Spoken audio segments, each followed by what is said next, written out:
Chapter 3. Questions and Answers Regarding the Practice Path. Ardent Zeal. Haitam's Question. Question. Venerable Teacher, if there is no fortitude and decisive renunciation, then in my observation of practice, practicing anasrava concentration and using the method of directing the mind would not be effective. Is that correct, teacher? Answer. On the path of Buddhist practice, if there is no firm and decisive renunciation, especially if fortitude is lacking, then it is impossible to practice anasrava concentration and use the method of directing the mind effectively. People know that cigarettes, opium, and alcohol cause illness and harm to the body. But if they do not firmly and decisively renounce them, they still have to suffer from addiction. And human beings remain stubborn like animals. They do not know what morality is. Ardent zeal is an extremely important matter on the path of practicing the letting go of mental defilements. Without ardent zeal, there is certainly never any letting go of mental defilements. The term anasrava concentration is only a name. If we only use the name for contemplation and empty talk, then there is no meaning of anasrava at all. Saying anasrava means saying no more suffering. Saying no more suffering means saying there are no obstructing states in the mind. Saying obstructing states in the mind means saying unwholesome states. Therefore, the Buddha taught, preventing unwholesome states, abandoning unwholesome states, arousing wholesome states, and developing wholesome states, in order to escape suffering. If a person has no ardent zeal to prevent and abandon unwholesome states, to arouse and develop wholesome states, then it is hard for that person to be liberated. Because ardent zeal is an extremely active endeavor of a person who is determined to seek the path of liberation. If a person is determined to seek the path of liberation, but has no ardent zeal, then the practice is completely fruitless. If we want to abandon any unwholesome matter, we must thoroughly understand that unwholesome matter. So, how must we thoroughly understand it? First, we must thoroughly understand the principle of the cause and effect of wholesome and unwholesome deeds. Second, we must thoroughly understand the principle of conditions coming together. Third, we must thoroughly understand the principle that all phenomena are impermanent, suffering, and not self. Fourth, we must thoroughly understand the Noble Eightfold Path, that is, the 8 classes of practice for liberation. Class 1, Right View. Class 2, Right Thought. Class 3, Right Speech. Class 4, Right Action. Class 5, Right Livelihood.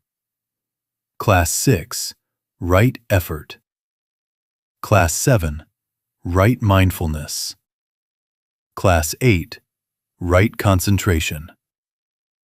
Fifth, we must thoroughly understand the 3 outflows: the outflow of sensual desire, the outflow of existence, and the outflow of ignorance.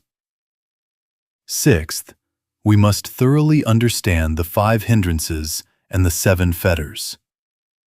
Seventh, we must thoroughly understand the 5 lower fetters and the 5 higher fetters. Eighth, we must thoroughly understand the 10 wholesome deeds and the 10 unwholesome deeds.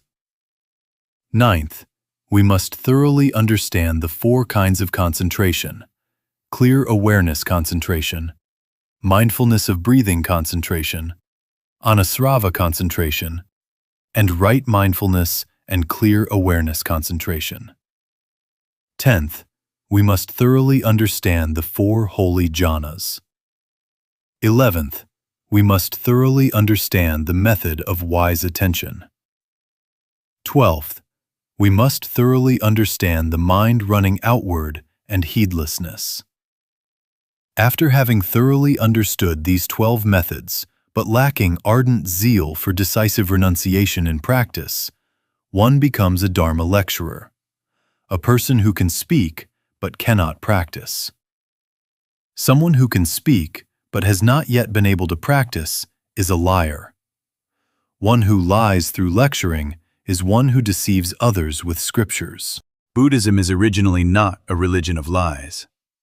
Therefore, once you have thoroughly understood the methods, you must make effort to let go, to abandon craving and eradicate unwholesome states for yourselves, so that you may get out of this life full of suffering. It is not that you thoroughly understand the theory of the Dhamma in order to lecture others with empty theories while your own practice amounts to nothing. If you then teach others to practice, that becomes deceiving people. Do not use the words in the developed scriptures to deceive the world. Rely on the Dhamma, not on the person. This means relying on the Dhamma in order to practice, and not relying on teachers, because although the teachers teach in that way, they have not yet been able to practice as the scriptures have taught. With regard to the path of Buddhist practice, if there is no burning zeal to firmly renounce the obstructing states in the mind, as taught by the Buddha in the practice schedule when the Buddha was still alive, then one will never master birth, aging, sickness, and death. If there is no burning zeal to correct one's own mistakes in one's bad habits and defective character, then one will never become a good person in society. Moral people, if they do not have burning zeal to abandon sensual desire and abandon unwholesome states, to correct their bad habits and defective character, then they will never be able to abandon sensual desire and abandon unwholesome states. If they do not abandon sensual desire and abandon unwholesome states, they will never enter concentration. If they do not enter concentration, they will never realize the threefold knowledge. If they do not realize the threefold knowledge, they will never end rebirth in the cycle of birth and death. Seeing this, we can know that ardent zeal is an extremely important matter in practicing according to Buddhism, because only with ardent zeal is there liberation. We know that only with ardent zeal is there fortitude to fight with one's own inner mind. Without ardent zeal, there is no fortitude. A person without fortitude will encounter failure in whatever they do. How much more in the matter of practice, where the failure is even more serious. Therefore, a person who practices anasrava concentration, as well as uses the method of directing the mind, but has no ardent zeal for decisive renunciation, will only practice in vain and waste an entire lifetime of practice. Such people will never have liberation. According to your observation in your own practice, you have drawn out personal experience for yourself. If there is no ardent zeal to let go, then practice is completely fruitless, wasting an entire lifetime of practice, never having liberation. Those who practice just for fun never have ardent zeal. If there is no ardent zeal, one should not practice according to Buddhism. It brings no benefit to oneself and further harms Buddhism, causing worldly people to despise and slander it, because one violates the Buddha's prohibitive precepts. According to your observation in your own practice, you have understood through personal experience. If there is no ardent zeal to let go, then practice has no effect. That is right. That is right. This statement is a personal, first-hand experience. If on the path of practice, anyone has no ardent zeal to let go, to stay far away from unwholesome states and from one's own craving, then the result amounts to nothing, as taught above. If a person practices according to Buddhism, but does not live according to the holy life of Buddhism, that person will never have ardent zeal in their own practice. Those who have ardent zeal are those who live correctly according to the moral discipline of the holy life. If practice has no result, ardent zeal will gradually fade away, and in the end, the deep, earnest zeal to practice for liberation will no longer remain. Therefore, whoever practices the wrong method will lose ardent zeal. Once ardent zeal is lost, fortitude is also gone. Practicing like that is practice in name only. This is an important matter in practice. Venerable monks and Buddhist followers must protect and preserve your ardent zeal. Do not let it be lost. If it is lost, your life of practice will become dark and gloomy. For practitioners following Buddhism, ardent zeal is foremost for those who have left home and gone forth. It will help you practice to the very end. You should remember well and forever engrave in your heart the two words, ardent zeal. When ardent zeal remains, active effort remains. When ardent zeal is lost, negativity comes. The method of directing the mind. Question. Venerable Teacher, what benefits does the method of directing the mind, wise attention, have? Please explain clearly so that we may understand. Answer. The method of directing the mind has very great benefits and effects for those who practice according to Buddhism. 1. It helps wisdom become sharp and quick in the face of unwholesome states. 2. It helps the mind create an inconceivable and immeasurable transcendent power. 3. The method of directing the mind is a method for leading body and mind into a state of liberation. For example, calming bodily formation, I know I am breathing in. Calming bodily formation, I know I am breathing out. Or, calming mental formation, I know I extend my arm. Calming mental formation, I know I draw my arm in. 4. The method of directing the mind is also called the method of training the mind. As the Buddha taught in the scriptures and confirmed, the method of directing the mind is a decisive key that helps us abandon craving and bring it to eradication, with no other method beyond it. I do not see even one other thing. This means there is no other method beyond the method of wise attention. To demonstrate this teaching, we would like to quote a few passages from the Anguttara Nikaya. I do not see even one other thing, bhikkhus, that causes unarisen anger to arise and arisen anger to increase and expand so greatly as the sign of aversion in the mind. Bhikkhus, when the sign of aversion in the mind is not wisely attended to, unarisen anger arises, and arisen anger increases and expands. Here, the Buddha asserted decisively and forcefully that only wise attention eradicates anger. If there is no wise attention, there is no method that can eradicate the mind of anger. If we want to eradicate the mind of doubt but do not use wise attention, then there is no other method left that can eradicate the mind of doubt. Therefore, the Buddha taught, I do not see even one other thing, bhikkhus, that causes unarisen doubt to arise, and arisen doubt to increase and expand so greatly as unwise attention. Due to unwise attention, bhikkhus, unarisen doubt arises, and arisen doubt increases and expands. The mind of sensual desire is also like that. Without the method of directing the mind into the path, it is hard to abandon craving and eradicate sensual desire. Without the method of directing the mind into the path, it is hard to accomplish the path of liberation.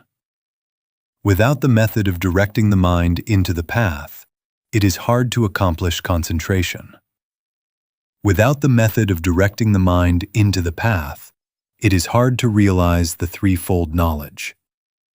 Seeing people practicing concentration today without the method of directing the mind into the path, we know that they are practicing wrong meditation and wrong concentration, and cannot have the fruit of liberation.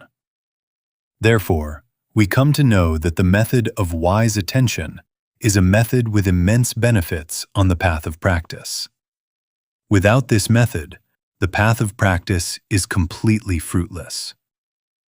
For those who want to realize loving-kindness, compassion, joy, and equanimity, without wise attention, loving-kindness, compassion, joy, and equanimity can also never be attained. To demonstrate this, the Buddha taught in the Anguttara Nikaya, Bhikkhus, liberation of mind by loving-kindness that has not arisen will not arise, and the mind of loving-kindness will not be brought to fulfillment through cultivation, bhikkhus, when there is unwise attention. If there is wise attention, then the mind of loving-kindness that has not arisen arises, and the mind of loving-kindness will be cultivated to fulfillment. To demonstrate another passage of scripture that the Buddha taught in the Anguttara Nikaya, page 31.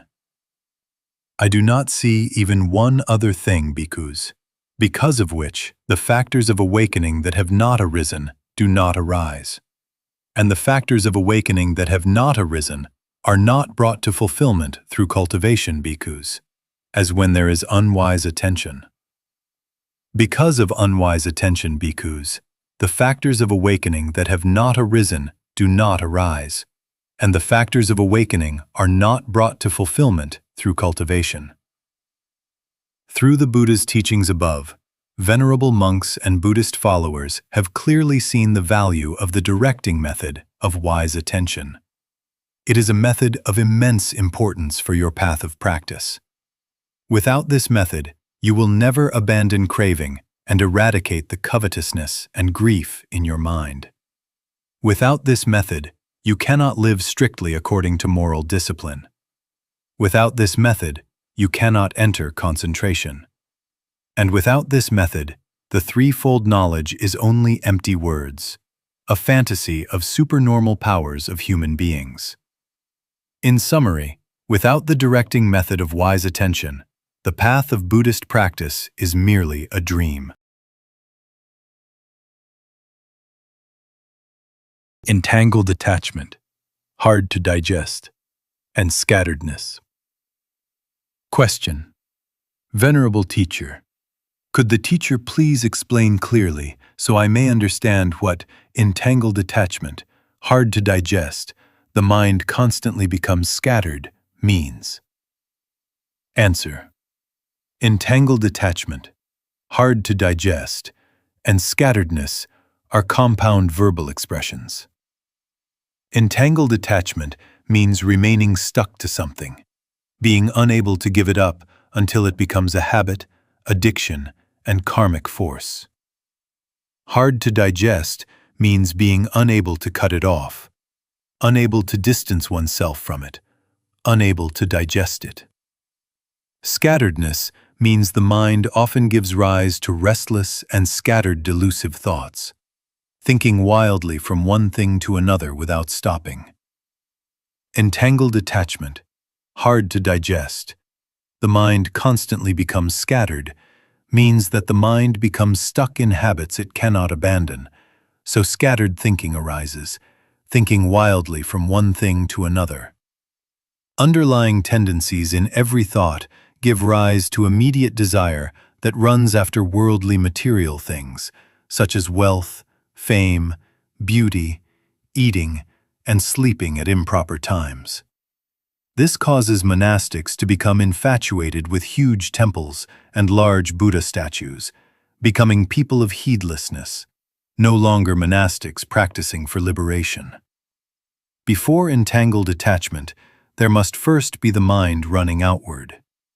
If the mind running outward is not let go of and eradicated in time, then heedlessness begins. If heedlessness is not cut off, then the mind becomes deeply entangled. The Buddha taught, among internal factors, bhikkhus, I do not see even one other factor so harmful, bhikkhus, as heedlessness. Heedlessness leads to great harm. Anguttara Nikaya, Book 1, page 36. It all starts with the mind running outward. If we lack restraint and guarding of the 6 sense faculties, everyone will have the mind running outward. Therefore, a person newly beginning to practice must use moral discipline to guard the 6 sense faculties. That is, to guard one's eyes, ears, nose, tongue, body, and mind. Especially, one must use the method of solitary dwelling to guard the 6 sense faculties, not allowing them to come into contact with the 6 sense objects: form, sound, smell, taste, touch, and mental objects.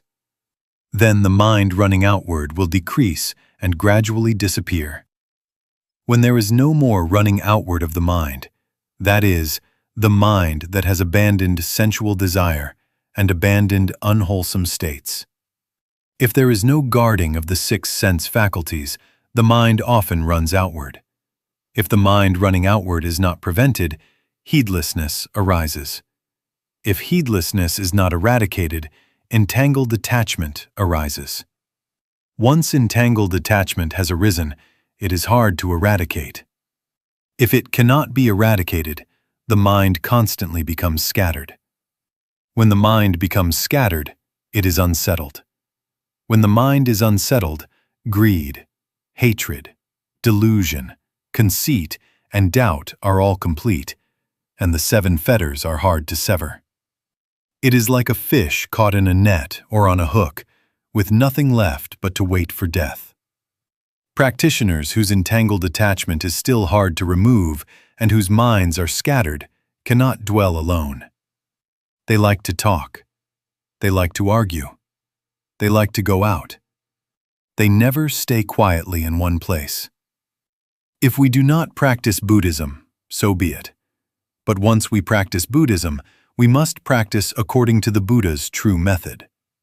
First of all, we must take moral discipline as the means to guard and protect our mind. That is, we must live according to the holy life. If we do not live according to the holy life, the mind often gives rise to thoughts. That is, the mind runs outward. If there is no method to restrain the mind from running outward, but we use moral discipline to restrain and guard the mind, it will become a mind-suppressing method. Therefore, a monastic who only knows moral discipline in practicing according to Buddhism will cling to precepts. That is, using precepts to suppress the mind. In this way, unintentionally, the monastic who uses precepts to suppress the mind will distort moral discipline. From there, they argue by adding extra interpretations to the precepts in order to avoid violating the precepts. Therefore, the scriptures today have deviated from the intent of moral discipline and the intent of the Buddha's scriptures. The developed scriptures and the original Buddhist scriptures differ greatly in many points, and the patriarchs have distorted them. This is like the Theravada monks today who have composed and published a book entitled The Issue of Food in Buddhism, written by John Sanjivaputta and translated into Vietnamese by Bhikkhu Thien Minh. According to their argument, they are like a tiger arguing for eating human flesh so it can swallow it smoothly.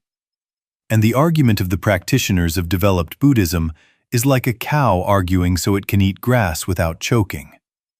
Because of this, later generations of practitioners break the precepts, shatter the precepts, and even create additional wrongdoing by secretly breaking the precepts.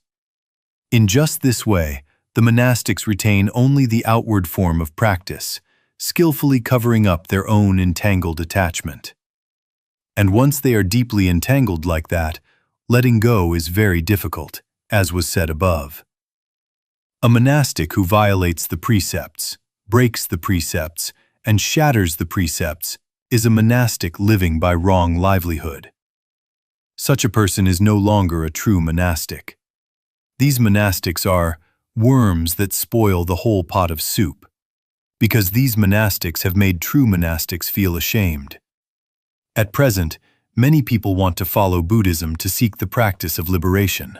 But when they look at the monastic world, breaking and violating the precepts, deeply entangled in worldly material things, living in huge temples with large Buddha statues, with full comforts like wealthy people, they dare not step through the temple gate. If someone is bold enough to enter a temple, they see it even more clearly. And in the end, although in their heart they want to practice, they do not know where to find a place to practice for liberation. Generally speaking, in all religions, not only Buddhism, the majority of monastics are deeply entangled. The good these monastics do for others is meant to lure others into following their religion, or to exert political influence on national leaders, not from a truly wholesome heart.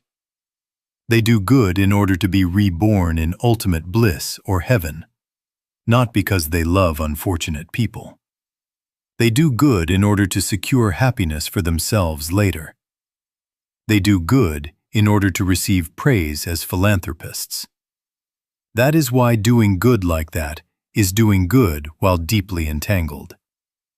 Many philanthropists have met with accidents, and they ask, "We do charity, so why don't we receive merit?" Doing good to seek fame and gain, doing good to receive praise, doing good to make connections for dishonest business. How can doing good like that bring merit? Such doing good is doing good while deeply entangled. We Buddhist monastics must try hard to avoid entangled attachment. A person addicted to cigarettes, alcohol, coffee, opium, and so on is a person deeply entangled. A Buddhist monastic who holds a cigarette, drinks a glass of beer, or drinks a cup of coffee or a cup of strong tea is a monastic deeply entangled. These deeply entangled monastics are like worms in the lion's own fur. They only know how to argue in order to cover up their own entangled attachment with fine-sounding terms. Tea of the way, wine of gratitude. A person who gambles, engages in prostitution, or lives in debauchery is a deeply entangled person. Such people are regarded as depraved and corrupt people in society. Because of deep entanglement, such people give rise to theft, murder, and robbery, making everyone's life unsafe and disrupting social order. When people speak of sexual desire, they are speaking of entanglement in sensual lust. When a man and a woman come near each other, sexual desire arises. Sexual desire is a form of entangled attachment that is very difficult to abandon, just like cigarettes, coffee, alcohol, opium, and so on. Sexual desire brings extreme suffering in its wake, especially for women who have to bear so much bitterness and suffering from sexual desire for nearly their whole lives. There is a proverb, "A man goes to sea with a companion, a woman goes to sea orphaned and alone." That is true. After sexual desire, all the pains and sufferings pour down upon the woman. People say there is no pain equal to labor pains. Yet people are deeply entangled in sexual desire and cannot abandon it. Even though they know the suffering is as if flesh were being cut, almost dying and coming back to life, they still cannot abandon sexual desire. That is bodily suffering, not any kind of happiness. After giving birth, women continue to suffer many hardships. They must raise the children until they grow up. They must endure the stench and filth of their children's excretions. They must bear extra burdens when the children are sick. They must labor to raise their children to become decent people.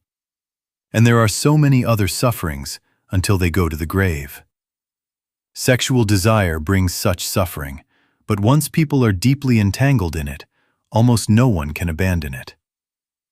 When men and women meet, desire arises immediately. Knowing that sexual desire is suffering and still being willing to enter that place of suffering, that is truly deluded, foolish, and ignorant. Therefore, people praise human beings as an intelligent animal species, But in truth, human beings are not intelligent. Human beings are a deluded and ignorant animal species that creates countless sufferings for itself, and then must bear those sufferings from life to life, all because of deep entanglement. That is why the Buddha taught, entangled attachment, hard to digest, scatteredness. Therefore, monastics, as well as everyone in the world, need to be vigilant. Do not let body and mind become deeply entangled in anything, no matter how trifling a material thing it may be in this world. We should regard it as a source of suffering. By being vigilant like that, only then can body and mind be peaceful and happy.